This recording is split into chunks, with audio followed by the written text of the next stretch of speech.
अमचन music की शानदार प्रस्तुति।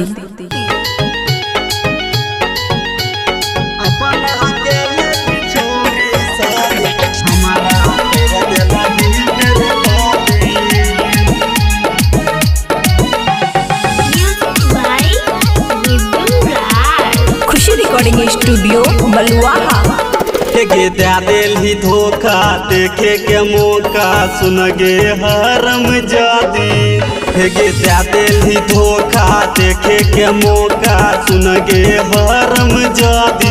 अपन हकेले ही छौरी शादी हमारा कर दिल ही बर्बादी। अपन हकेले ही छौरी शादी हमारा कर दिल ही बर्बादी। गे दिल ही धोखा देखे के मौका सुन गे हरम जादी। गे दिल ही धोखा देखे के मौका सुन गे हरम जादी। अपन हकेले ही छौरी शादी हमारा कर दिल ही बर्बादी। अपन हकेले ही छौरी शादी हमारा कर दिल ही बर्बादी।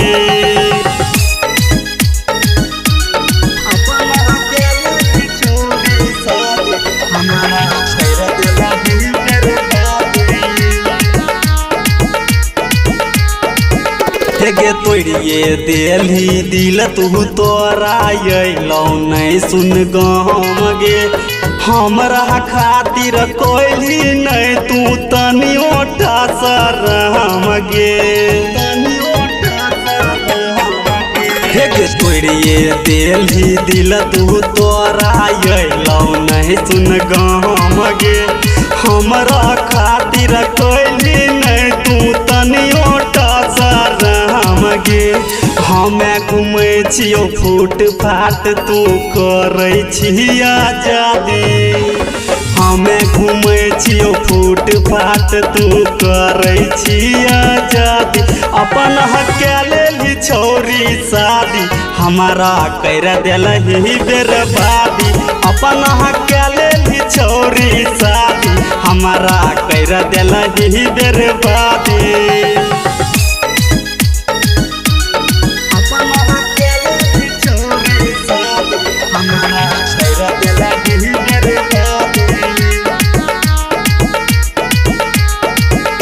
गे पियावा साथे दोली में तू बैठिए गेली फान के।